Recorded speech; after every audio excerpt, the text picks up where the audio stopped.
I'm Randy Trifel. And I'm Anita Trifel. Operation Helping Hand was the idea was this is that with our ministry it's a hand up, not a hand out. So it's metaphorical and symbolic. Our vision is to help people lift their station in life, by teaching them practical skills. A lot of that kind of stuff is definitely forgotten around the world, in America as well as Africa, but that it won't only help themselves, but will help the future generations. Because simple things like that they learn in the villages and stuff of how to grow things without fertilizer, which is what we do, no, they don't even understand that. They can't comprehend growing without using what man created rather than what God created. So it's very much our vision with that. And give you a little bit of an idea of what we do. One of the things that we do is we do outreach with the street kids. And the way we need to be able to get to and from, we also do a feeding program. So one of our big things that we need to do right now is we need to be able to get a vehicle so that we can take the food that we make to where the kids are, and actually come to where they are and get to know them on a one-on-one basis. So right now we're trying to raise the last bit of money that we need is about $5,600 to be able to get a Toyota Prado diesel. That'll give us the ability to do a lot of the different stuff that we want to do with it. Now on top of that, our basis is we need for running operations right now is about $1,000 a month. That helps us maintain the office that we have there, some clerical stuff here in the States, and then also the feeding part of the program. It doesn't include any salaries. So the purpose of that will help us to be able to do the outreach. Let me explain a little bit of what we do. My wife Anita, who's a Zambian national, what she does is she goes out with a small group of people. She goes out and she identifies the people who are most at risk, the people who are on the street, or the people who are close to being on the street within the areas. We can't work with everyone, but we want to try to work really well with the people that we work with. So she identifies the people that need. We come back and then we talk with our one director, Elijah. Elijah then goes out, gets to know the individuals, and then we start the feeding program. Right now, because of funding, what we're going to be doing is we're going to be doing the feeding program once a week. Basically, the main reason that we do the feeding program is one, is to try to do a basic need, which is feed them, but also to get to know who they are. The best way we get to know who people are as an individual is sitting there and supping with them. You think of any big event in your life, it's always involved some sort of food, drink, whatever it is. You talk about the big miracles that have happened in the Bible, and it's the same thing. So we have that. And then from there, what we're trying to do is start an organic-based agricultural program. We've done this before, but the other part of the funding that we're looking for is that we're looking for long-term funding to try to be able to build an actual base there where we can actually go and have the children and the people that we bring in off the street and teach them an actual practical skill, so that it's not just us giving money and constantly feeding them, but there's actually an actual end to the situation, meaning that when they're done, they'll have a practical skill that they can be employed with, and they can also feed themselves and their family members, that skills that they can teach their children and their children's children and their children's children, so that it can be prolific.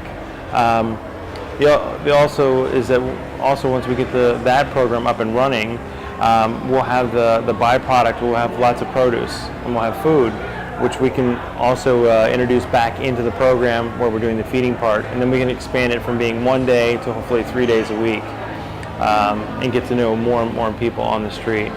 Now the long-term program that we need roughly to build and all the different things we need about $100,000 or different materials. There's different pieces of equipment and things of that nature that we need that we would be sending over to Zambia. That's the long-term goal. Then we're also working on an economic development program. Basically, Zambia, the one thing that we have in Zambia a lot of is we have mangoes. We have lots of mangoes. So one of the goals that we're trying to do to be able to self-fund the ministry and also to bring economic development into the bush is we go in. I've been working for about 6 years on developing a solar dehydrator that I'm trying to get patented. But we'll take the solar dehydrator out. People will cut up the mangoes. We'll dry the mangoes there. We'll package them. We'll ship them back to the States. Well, the neat thing is this: is that we help them set up a co-op there. There's two parts of the co-op. There's the payment of the people who are working, but there's also the economic development aspect.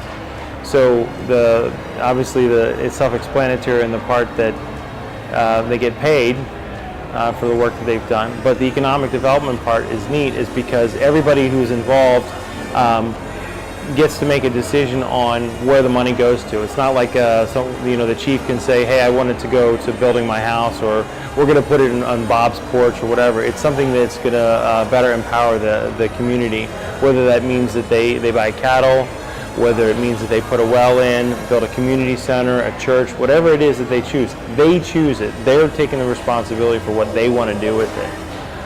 What we do is we just oversee and make sure that it's not being wasted or people aren't stealing, things of that nature.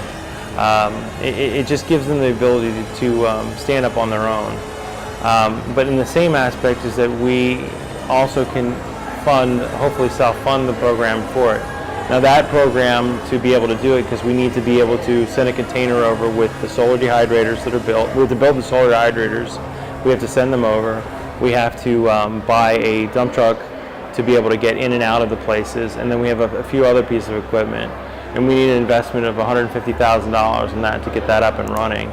Realistically, it looks like, figures-wise, is that we will make in the first year, not net but gross, 4 times whatever the investment is. So realistically, it'll be over $500,000 is what we're looking at. So for every dollar that's invested, we believe that we'll have $4 coming out the other side. I'm not exactly sure what our net would be yet, but I know that our gross will be over $500,000. And we're believing that our actual net would be, after paying everyone and everything like that can go back in the ministry, would be anywhere from $40,000 to $50,000, and that's our first year. And from that point on, there's more and more funding that comes in. That way we can show the nationals themselves that, hey, you can actually do this without having to go around and constantly asking for funding. You can do it on your own. I think it's a really good example within the confines of ministry to be able to show them that, hey, we can do this. You don't have to depend on someone else. Because so many times, a lot of the people that we're working with in missions, they get the idea that the only way that we can do it is if we have the funding sources that somebody else has. Whereas this will show them, hey, you can go out and do it yourself. One of the other things is that, with us having the byproduct of produce from our other program, we can turn around and we can sell the produce and put the money back into the program also if we have excess of that. So we're really excited about that. What we're looking for people who want to get involved long term. Not just financially, but also people to donate their time. We need people to come over who know about building. We need people to come over who can help cook for the people who are building. We need people who are, architects to help with the design of the buildings.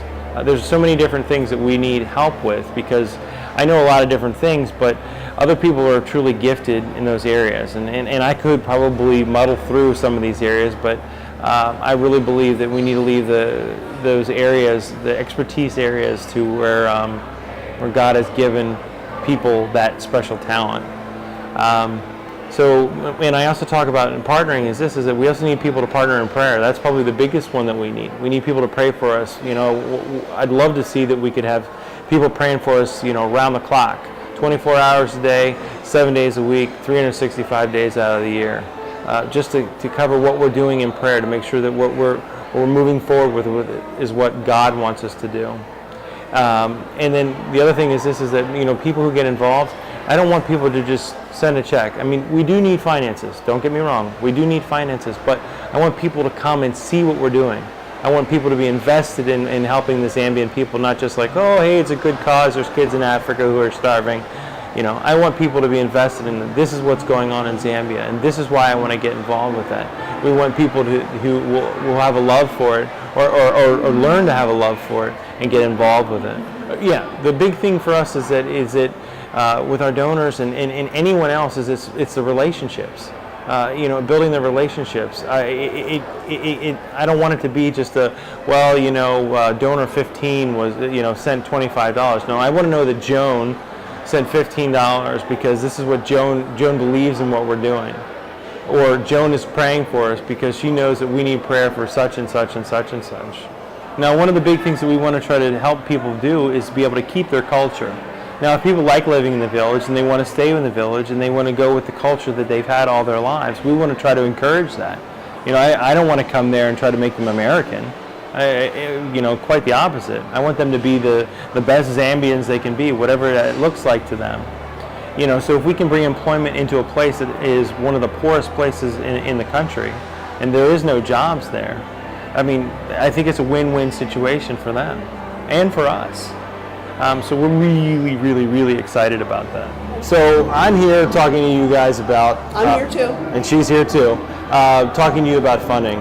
I'm here because the people that we're working for and working with can't be. So I need to be the mouthpiece for them. It's an area that I'm not usually very comfortable with, but the reality of the situation is we need your help. I can't do it alone. We need finances. We need money for the vehicle to be able to get to and from places in Africa. We need money to be able to do the feeding program. We're either going to be given land.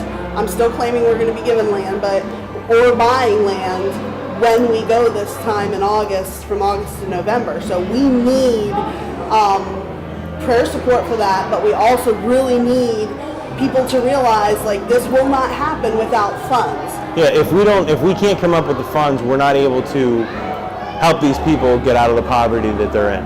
They're going to continue to be where they're at because, at least in the area that we're working in, there's nobody else doing it. Yeah. So if we're not able to move this project forward, we're not able to help those people. When I send out our newsletters, I always put dear family, friends, and supporters. And we think of it like that. Everybody who helps in any capacity, you are our family. Like, you might not ever meet us on this earth, but you're our family. And you are Zambians' family because we take pictures, like if we meet together with people, we'll take pictures of you guys and say, hey, this person is the one who supported us to get this machine or whatever it was so you can build this house. I mean, you guys are so important to what needs to happen. Our organization is a 501c3, so everything that's donated can be tax deductible. Is 100% tax deductible. I really enjoy people and I like having contact with people, so I probably will be doing most of the newsletters and the updates on Facebook.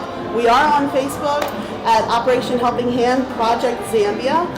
Anytime you forget our name, just remember OHH. That's it. Operation Helping Hand Project Zambia. The address that you could send donations to. We'll have that for him then. We will have that for you. Phone numbers.